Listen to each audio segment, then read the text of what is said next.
Yeah, we're back at the Grassy Knoll. Bringing us back in was the Hermit of Mink Hollow, an area I used to frequent every so often. That would be called Woodstock, New York. With us for the first and for the second hour is Philip D. Collins, who's written a number of articles which are just absolutely fascinating. We'll talk more about where you can find them. He's also authored a book with his brother, who will be on the show as well, as we try to evolve this whole idea into a series, and we're going to do that. And the book is The Ascendancy of the Scientific Dictatorship, an examination of epistemic autocracy from the 19th to the 21st century. You know, when you guys get together, I'm guessing here, Phil, with the family, I wonder what kind of conversation you have around the dinner table. It's kind of interesting, I'll tell you that. Wow. Yeah. You guys are no fun to play Scrabble with. Oh, God. Yeah, the parties really, they're not all they're cracked up to be. All right, now we'll get down in the nitty-gritty, and that is, I pose this question, and I like to open up the second hour, though we are some 13 minutes after that, with the question, which I would ask you to answer: is there any such thing as science fiction? I would have to say that no. I mean, really, science fiction, really, and I think I pretty much encapsulate the way I view it in the title of one of my latest arguments. It's fiction as a precursor to fact. It's basically a lot of it is allegorized representations, versions of the elite's religious doctrine, of plans that they wish to see tangibly enacted. I mean, there are a few crucial exceptions. For instance, John Carpenter, who I think a lot of folks would consider a sci-fi director of sorts. Right. In films like They Live, he's actually done a great deal to shed light on the semiotic deceptions of the elite. But for the most part, writers like Aldous Huxley, H.G. Wells, especially Arthur C. Clarke, Gene Roddenberry, people like these have basically been instrumental in the promulgation of the elite's religious doctrine, and also comfortably acclimating the populace to accept the coming events that the elites have scheduled for us to experience. So we could assume that some of these writers, to whom we ascribe such imaginative powers, actually were privy, probably, to what was going on in R&D in a number of areas of experimental testing. Yes, absolutely. Well, you take, for instance, H.G. Wells and everything. First, H.G. Wells has been alleged to have been a Freemason. I believe he was referred to as Brother Wells in a American Freemasonic publication, although many Freemasons reject that notion that he is a Freemason. Whatever the case may be, we do know that he was a Fabian socialist, that he was a member of the Secretive Coefficients Club, and what have you. But in his book, The Shape of Things to Come, which not only is science fiction, but is really a polemic on behalf of a technocratic world government. It's really in favor of a ruling elite. Wells places the city of London as he basically depicts it as the entity that's responsible for tying together the world economic system. And we now know that the city of London is the international center of banking and culture. But bear in mind, this was back in 1933. Wells also predicted World War II beginning somewhere in 1940. A little bit off the mark, but not really, not Right. bad at all. Right. And it takes place in Poland with basically a contrived grievance between Polish Jews and Nazis. He also really accurately depicts World War II as a extremely bloody period, and sets the date for ending the conflict in 1949. And again, not quite on, but not bad. I mean, that's only 4 years difference and everything. So what this suggests to me, and should suggest to the astute reader, is that Wells was privy to certain information, and was probably providing his fuzzy and his fuzzy but somewhat best guess at what the elite had planned for years to come. Well, he also was in a group that included Cecil Rhodes. Absolutely. And his idea and the wills which he had were dedicated to what Lord Milner, and his kindergarten group enforced, and that is to advance the idea of an Anglo-American ruling class over the world. Absolutely. So when you see Wells carry on like this, I mean, he is definitely an exponent of this idea. Absolutely. And if you want to really see a modern incarnation of a Wellesian concept, or, well, maybe not entirely a Wellesian concept, but certainly related to Wells, you need only look to the neoconservatives that are kind of in power right now in Washington. Throughout the shape of things to come, Wells constantly refers to technocracy and the technocratic movement. Well, the technocratic movement witnessed a rise during the 30s, and it was thanks in part to the support of the technocratic movement that FDR came to power, and with FDR came the just rampant growth of big government, the just prolific compartmentalization and bureaucratization of government, which the technocratic movement are just avid proponents of. And then, of course, you have under the FDR administration the affixing of the Great Seal to the dollar bill. So, I mean, basically, basically, the whole FDR New Deal period could be considered a technocratic episode in the history of the United States. It probably signaled America's transformation into a functional technocracy. But at any rate, if you read Technocracy and the Politics of Expertise, which is by an excellent author named Fisher, in it he refers to neoconservatism as a form of technocracy, and that it's conservative technocracy, but technocracy nonetheless.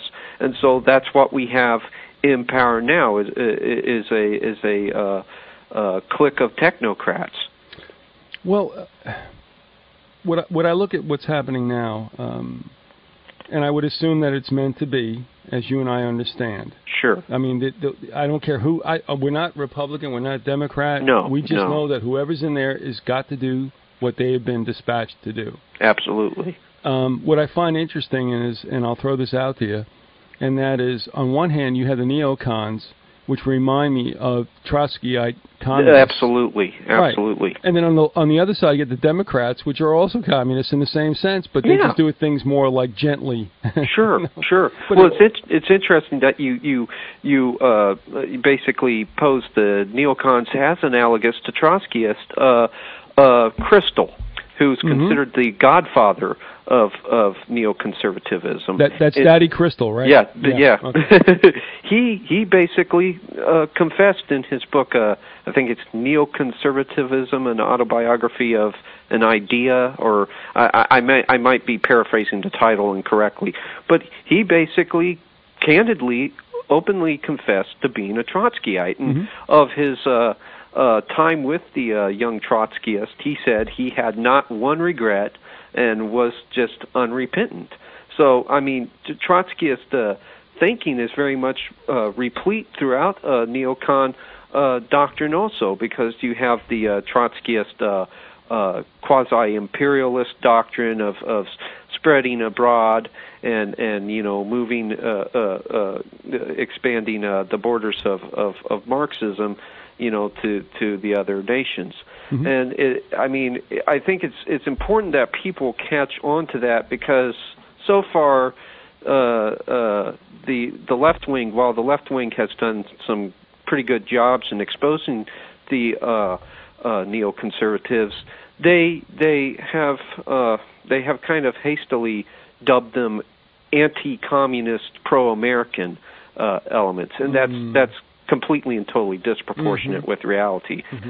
I mean, you know, it doesn't take a genius to tell you that a lot of what they endorse is statism, which again, statism and some variant of Marxism, right, and everything. So, you know, I mean, again, there's nothing pro-American, nothing anti-communist about them. Well, one of the things on the website I do this thing called book retorts. I'm playing around with the word book reports, and you know, I'm not trying to tell people what they should think. I'm just saying go check this out, and here's some tidbits.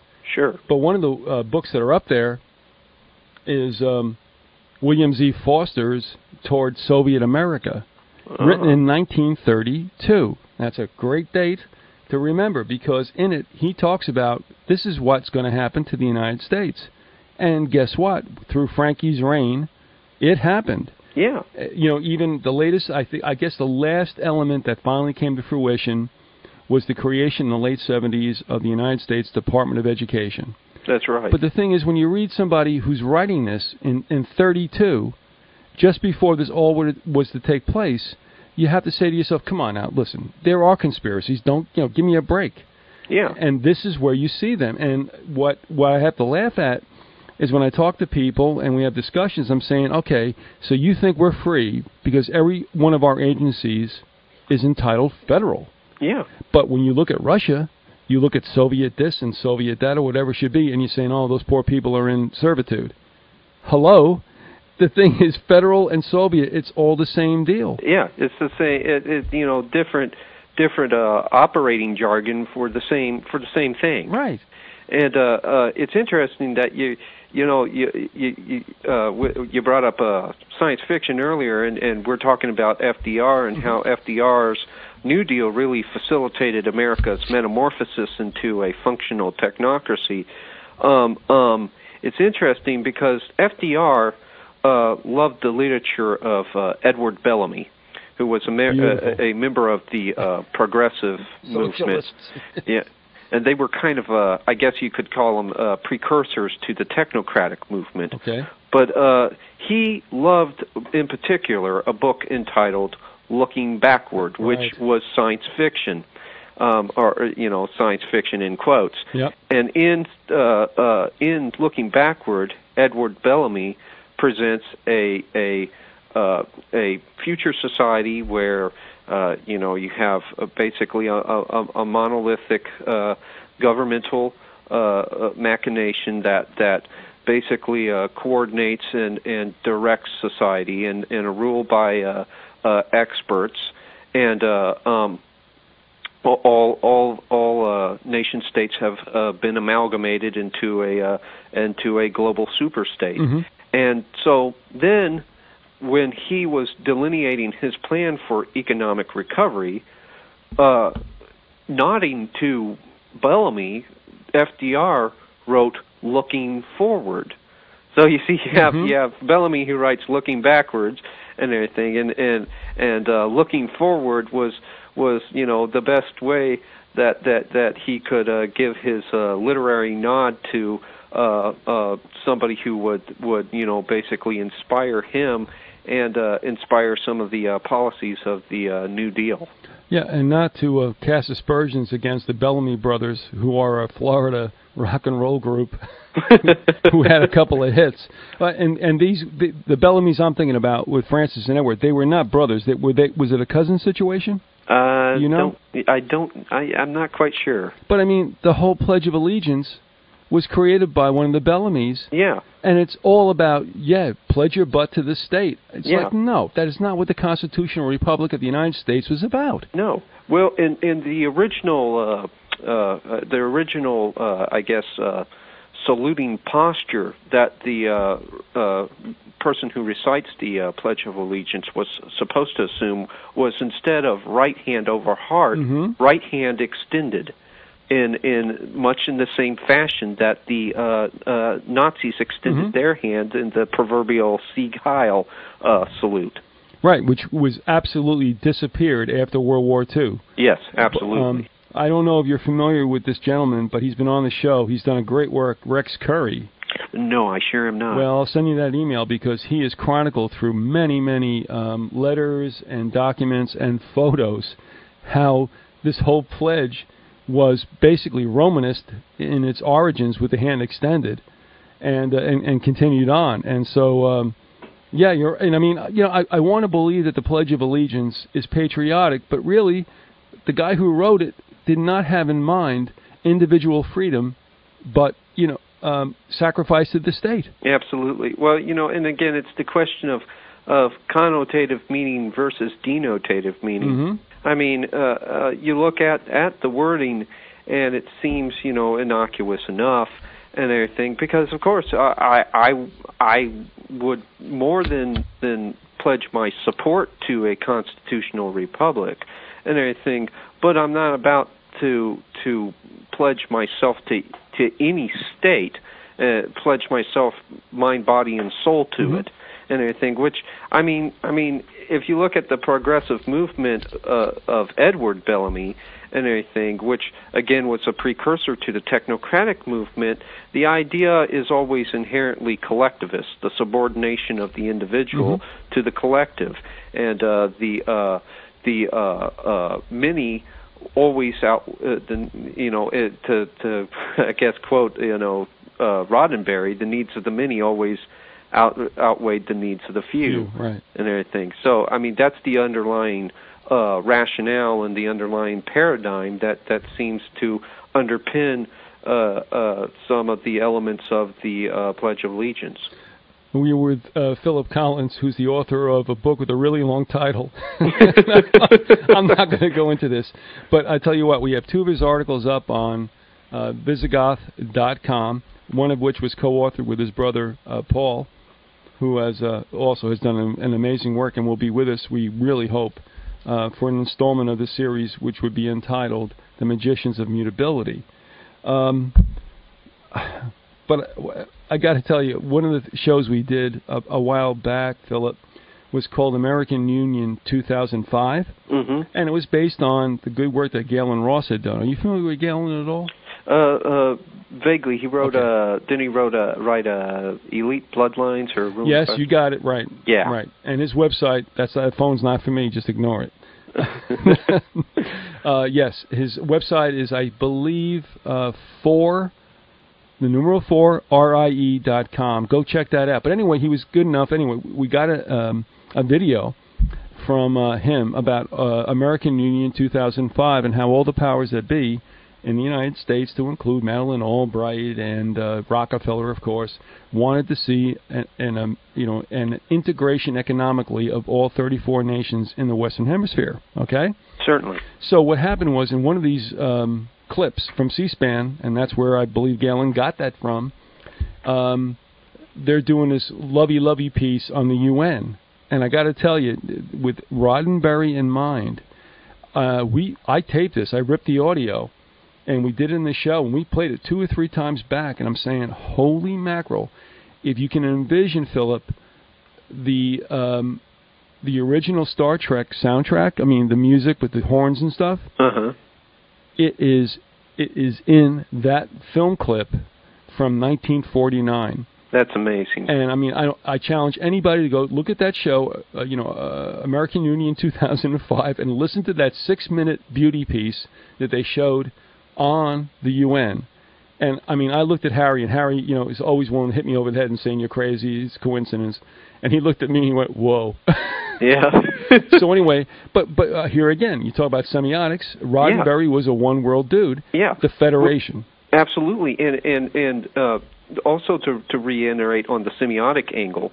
Okay, in semiotics, there's 3 kinds of signs. One of which being icons. Icons are basically signs that resemble something else.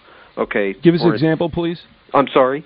Can you give us an example? Sure. A hardcore? Okay, an icon is a good example of an icon is a statue. It resembles something that the statue was sculptured after, or a portrait. A portrait, say a portrait of George Washington, is the painter's approximation of George Washington's features. It may be very, very much, look very, very much like George Washington, but we know it isn't George Washington. It's an approximation, and it has iconic value.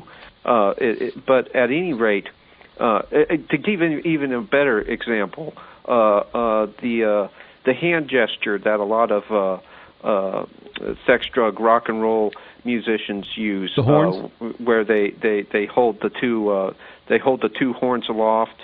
Right. Has iconic similarity to the goat of Mendes.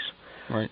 Likewise, if you look at the symbol for the Federation, iconically, it is very, very similar to the symbol for the United Nations. And most of Gene Roddenberry's ideas, he even says that he got a great deal of them from elitist think tanks like the Rand Corporation. But one of the most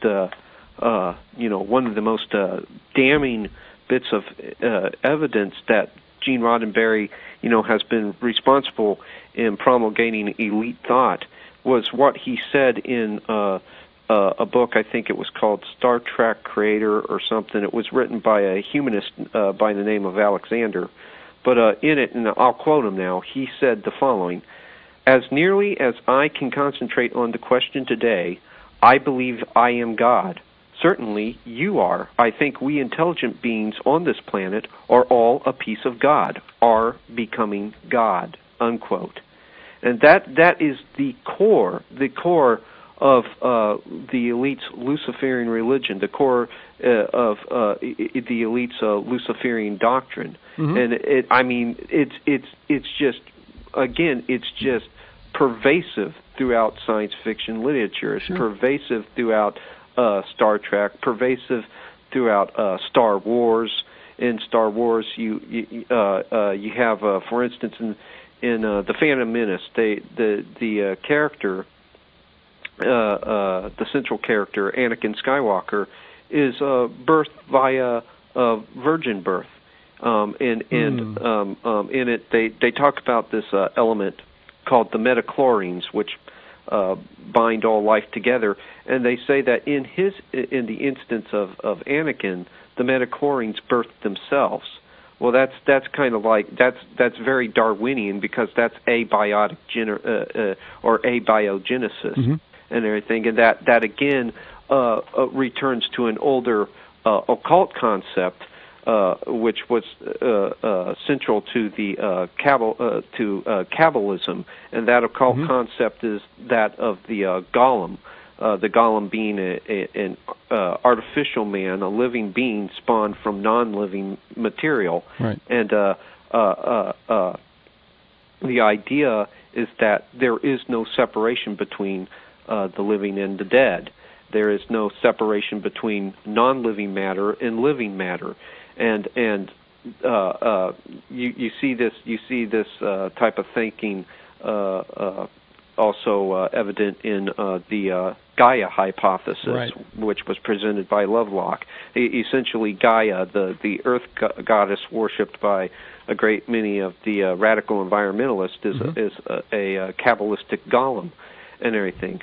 But it's also evident in, again, the sci-fi themes of virtual reality, cyber survival. It's evident in those where you have, for instance, Terminator or Terminator 2.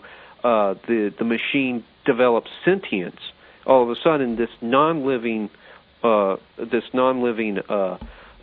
being, because it's a machine, develops sentience, that becomes self-aware, self-conscious. It's basically a golem, and I believe even an old a Kabbalistic priest of some sort. I'm trying to remember his name, but I can't remember his name. But he referred to computers as the modern day golems and everything. And this sort of thinking is just pervasive throughout science fiction literature, and is the thought that we're being inculcated into to accept. All right, now let us get into about the scientific dictatorship. Sure. And I think it's so key, and this is the one thing that when I saw it, I just absolutely scrapped around the internet to try to find where I could get in touch with you. Because Harry and I, with this show, and what we're doing is not innovative. I mean, we just see what we see as well, and we resonate it. But, I mean, we're saying to people, hello, folks, guess what? Aldous Huxley was not kidding around when he wrote Brave New World or Brave New World Revisited. Yeah, and people should read those two books along with Orwell's, I think, Orwell's 1984, to find out exactly where we're going.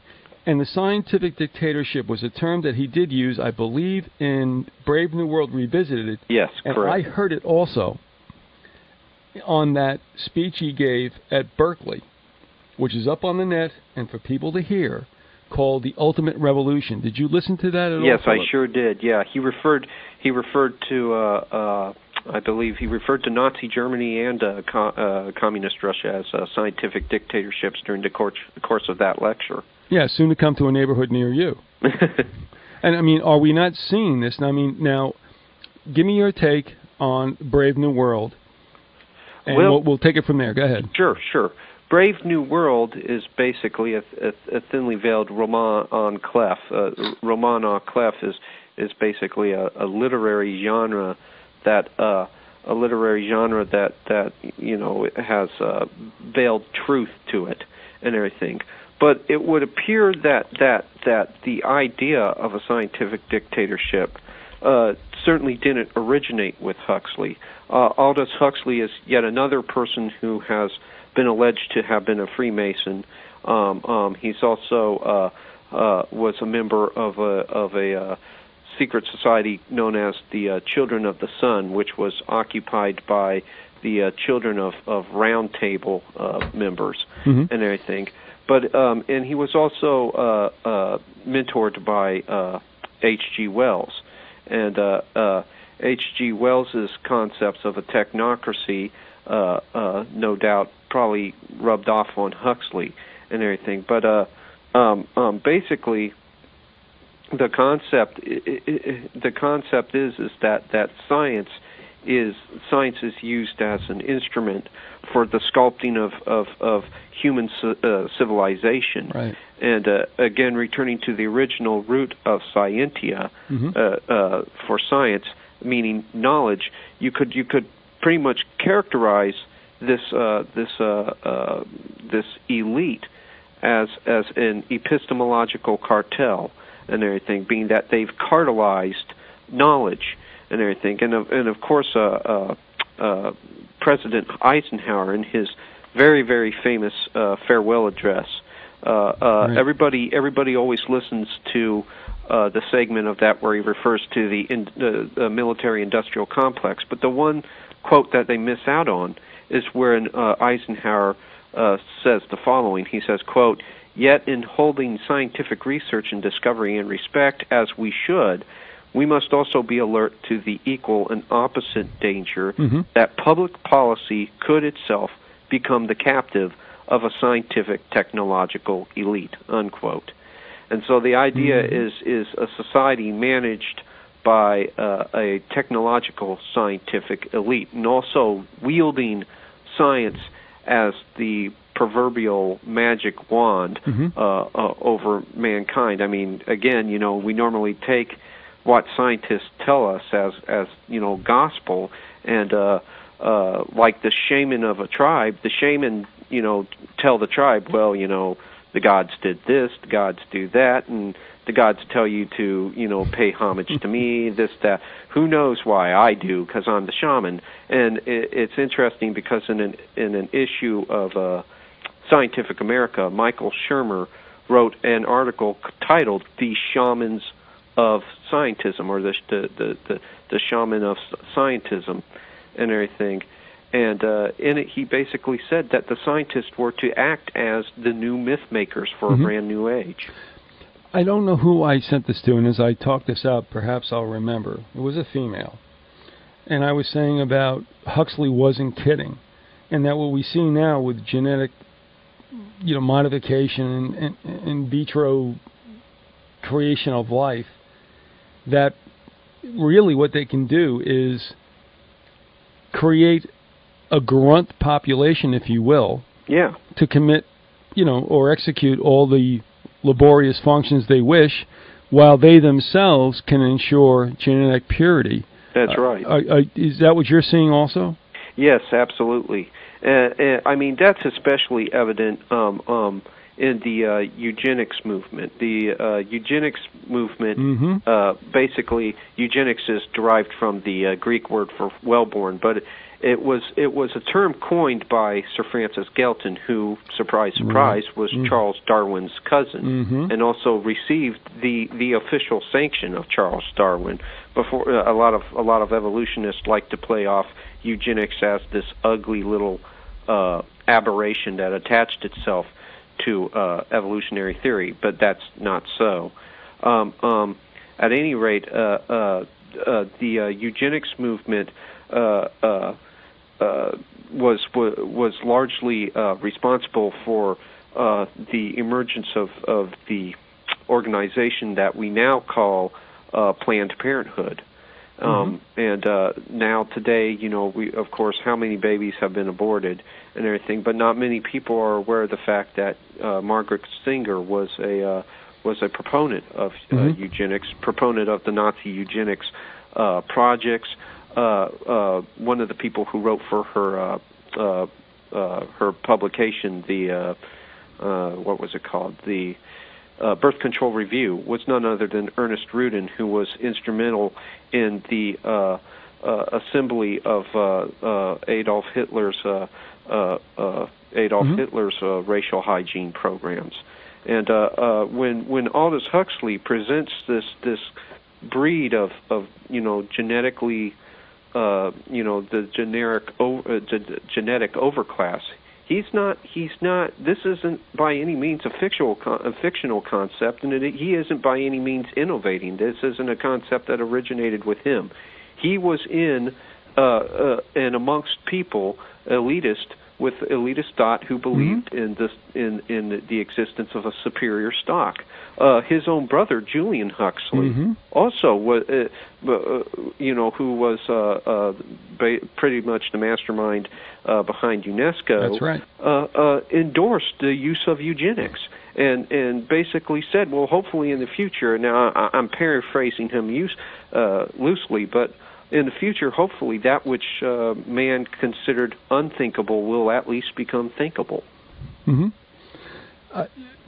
What we've lost sight of, obviously, because our generation, born post-World War II, for the most part, had no relationship to as far as being alive and remembering these things, and of course it's been sanitized from our history books and otherwise. There was a mounting desire for eugenics and euthanasia prior to World War II, where they would take a look and say, well, look, your family are just hereditary criminals, so we're gonna make sure that you don't have any seed. So they would sterilize you. Yeah. And well, then, I'm sorry. No. I mean, you were on board with that, right? I absolutely. I mean, you look at all the segments of the population that Margaret Sanger, termed morons, genetically inferior. I mean, good grief! It was like it was the African Americans. It was the Native Americans. It was the Jews. Sir Francis Galton himself, who basically developed eugenics.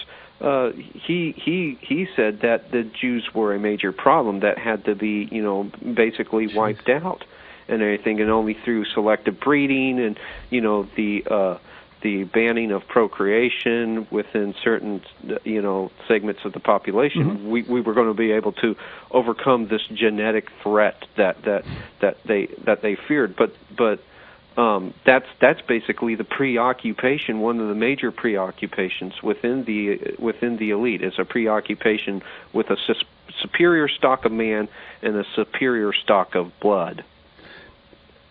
For our listeners and for my own edification, I will admit, the way I figure it, and tell me, what you think, I've traced through a number of books that it seems that, I don't know, Galton was related to Darwin, was he not?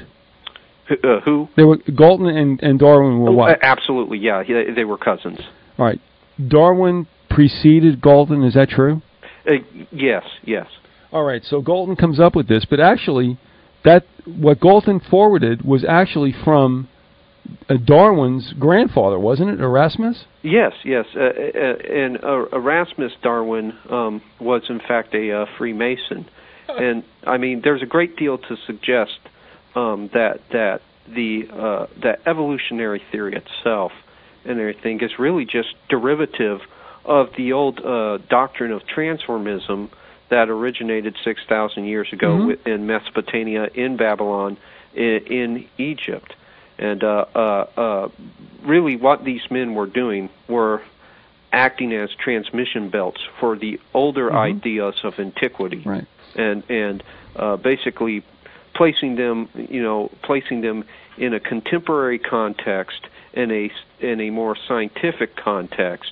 The ideas, they're no longer overtly mystical. They are mystical in character, but they're no longer overtly mystical. They are instead sort of materialistic, but nonetheless occult. And they acted as basically the conduits for that strain of thought into the 20th century.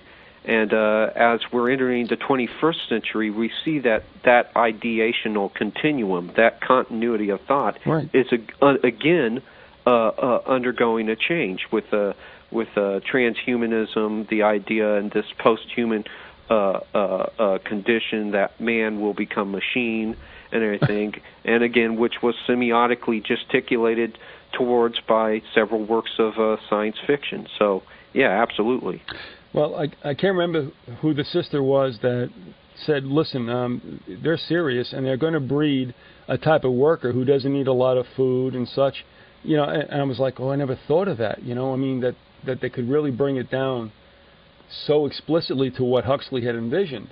But let me run through this real quickly because it leads to another thing that's happening today with this depopulation effort. So we have Erasmus, who comes up with these ideas. Francis Galton kind of runs with him. Charles Darwin picks him up, and then it goes to T.H. Huxley. Is that correct? Kind of, sort of. T.H. Huxley acted as Darwin's bulldog.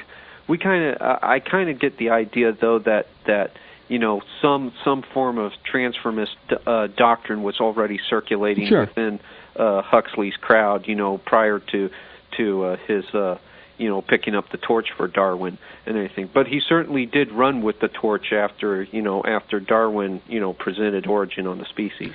Well, what's missing in this continuum is the father of Aldous and Julian, but it seems that the breach was filled by H.G. Wells. Absolutely. Right, and then the Huxleys continue it, and here we are today, right? That's right, absolutely. In fact, you mapped it out very, very beautifully.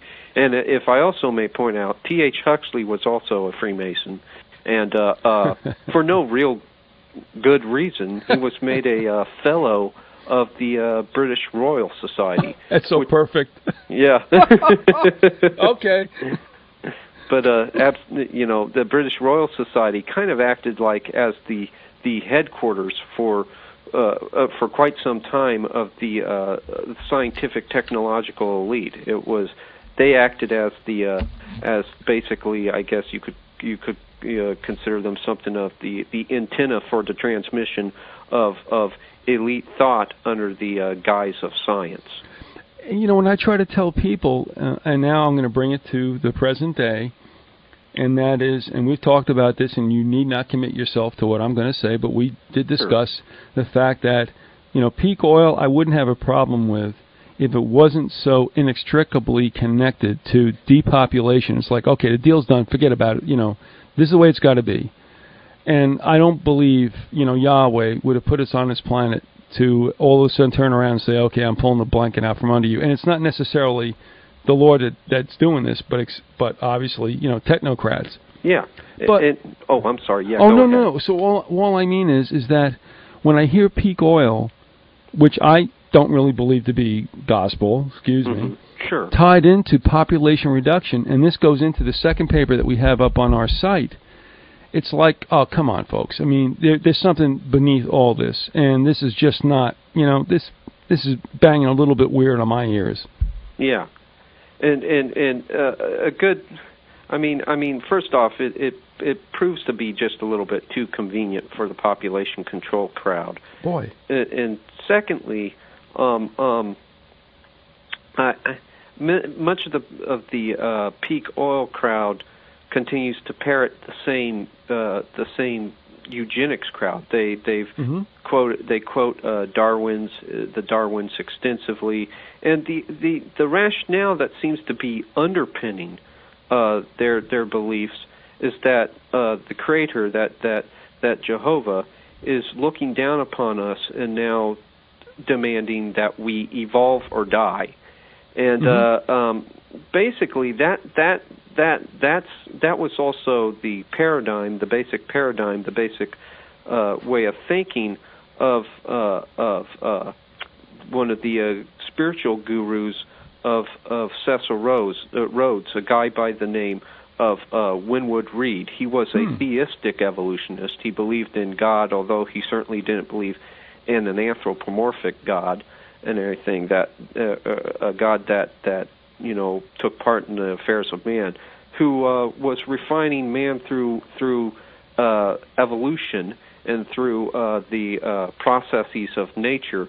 And he himself said, and this was his own mantra, his own little dictum, he said, "The law of nature is the law of death." And I mean, that preoccupation with death seems to be amongst many of these people. That they want to discuss, reduction of the reduction of the population, carrying capacity, and then invariably we get to topics such as euthanasia, abortion, and everything. Again, it seems to be a preoccupation with death, and which is just absolutely morbid, sickening, and from my own personal standpoint is overtly satanic. Well, being a human being and realize that they're drawing down on humans, that might strike you that way. Yeah. And I agree. I mean, and I see Peter Singer now with all the books that are out there now about bioethics. Yeah, are carrying that strain from Sanger. That man, and I mean, he. You want to talk about a worm? He refers to, he refers to babies as neonates.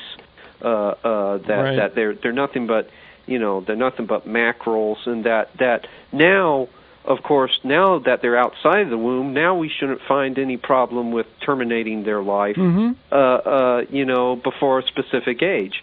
And again, this goes right back to the theme of man becoming God. Man, in his ascent to apotheosis, at the pinnacle of deification, will no longer be man. He will no longer be human, and thus to dehumanize certain segments of the population in the pursuit of this ultimate goal is not unthinkable to them. It is in fact just a given. It is in fact just one more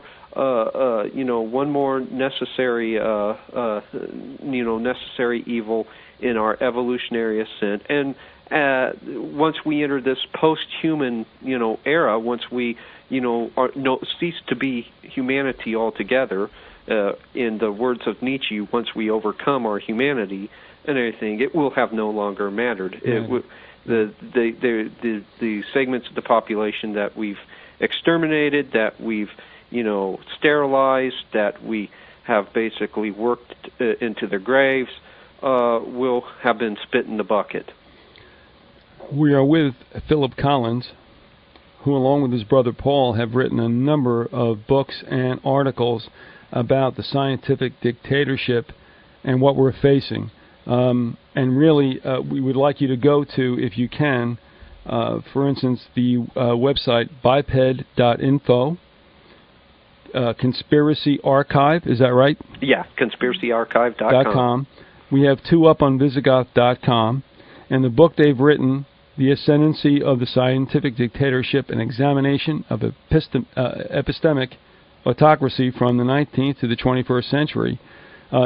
Sounds confusing, sounds convoluted, sounds high-blown, but I tell you what, it really does relate to every single one of us, and it's extremely germane to the shows that Harry and I have done, warning people that we have a class of people out there who have no compunction whatsoever about eliminating the useless feeders. Am I right on that, or what, Phil? Oh, absolutely, absolutely. Basically, if you really want to, get to the core of it and everything, it's basically, and this shouldn't come as a surprise with the popularization of films such as The Matrix and other science fiction films like that. This is like the new Gnostic era, because the idea is that man is basically a creature that's fettered by the demonic agents of time and space, and the only way to overcome these demonic agents is to overcome his own humanity, alter humanity sensate being through now today through technology, through science and everything, and eventually become that which he was not to begin with, and that was God.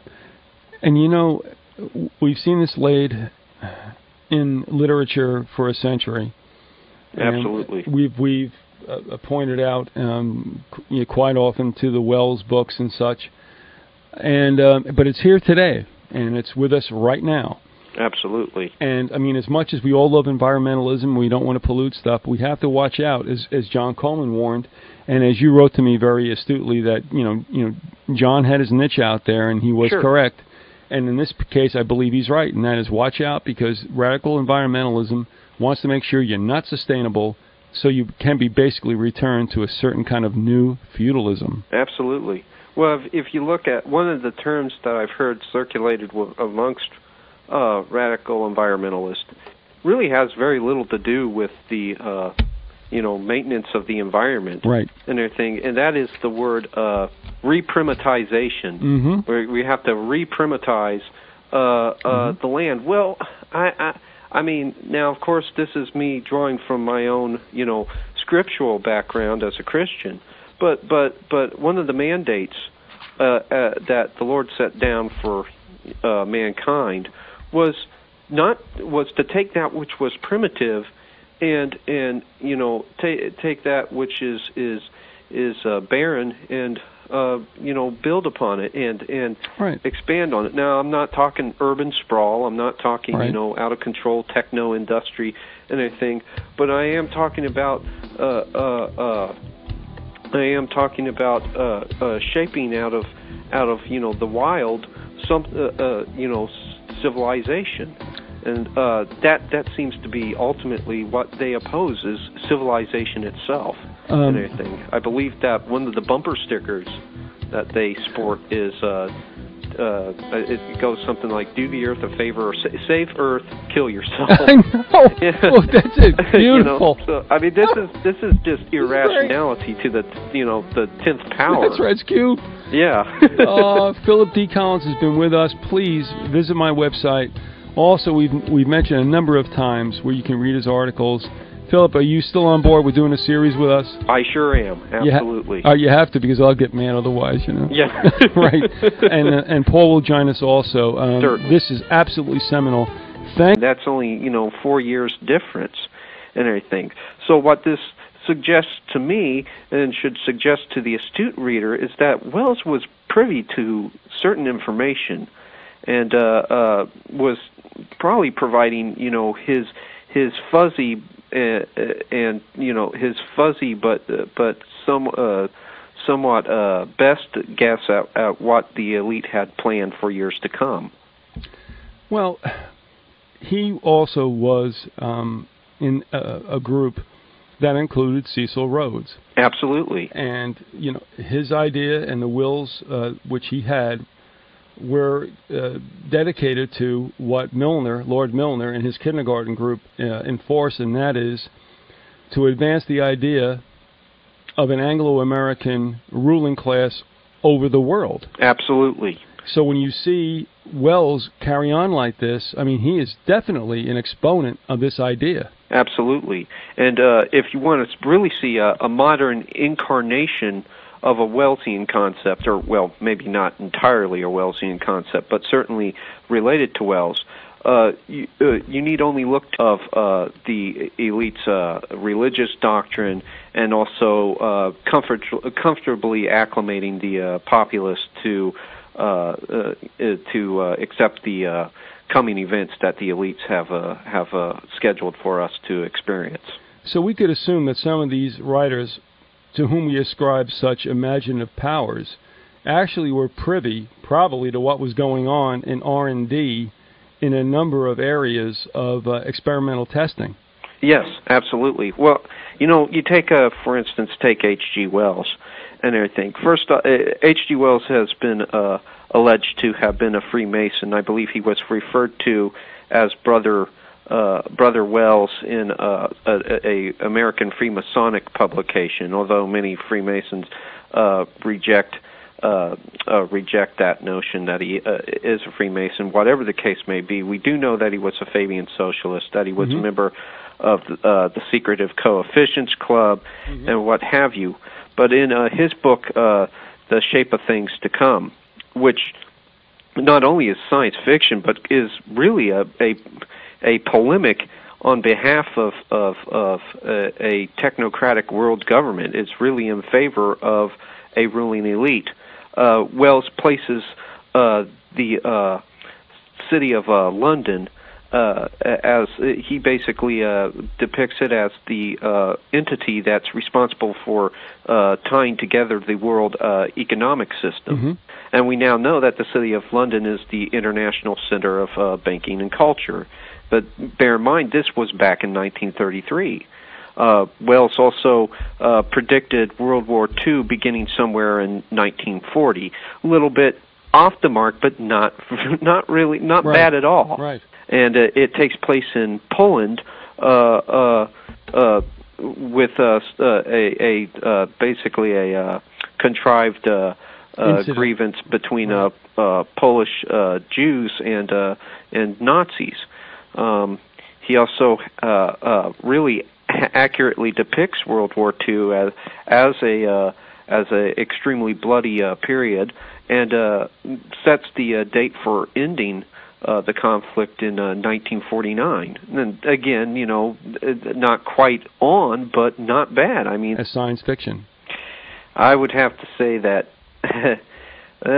no. I mean, really science fiction. Really, and I think I pretty much encapsulate the way I view it in the title of one of my latest arguments. It's fiction as a precursor to fact. It's basically a lot of it is allegorized representations, versions of the elite's religious doctrine, of plans that they wish to see tangibly enacted. I mean, there are a few crucial exceptions. For instance, John Carpenter, who I think a lot of folks would consider a sci-fi director of sorts. Right. He, in films like They Live, he's actually done a great deal to shed light on the semiotic deceptions of the elite. But for the most part, writers like Aldous Huxley, H.G. Wells, especially Arthur C. Clarke, Gene Roddenberry, people like these have basically been instrumental in the promulgation. Yeah, we're back at the grassy knoll. Bringing us back in was the Hermit of Mink Hollow. an area I used to frequent every so often. That would be called Woodstock, New York. With us for the first and for the second hour is Philip D. Collins, who's written a number of articles which are just absolutely fascinating. We'll talk more about where you can find them. He's also authored a book with his brother, who will be on the show as well, as we try to evolve this whole idea into a series, and we're going to do that. And the book is The Ascendancy of the Scientific Dictatorship, an examination of epistemic autocracy from the 19th to the 21st century. You know, when you guys get together, I'm guessing here, Phil, with the family, I wonder what kind of conversation you have around the dinner table. It's kind of interesting, I'll tell you that. Wow. You guys are no fun to play Scrabble with. Oh, God. Yeah, the parties really, they're not all they're cracked up to be. All right, now we'll get down to the nitty-gritty, and that is, I pose this question, and I like to open up the second hour, though we are some 13 minutes after that, with the question, which I would ask you to answer: is there any such thing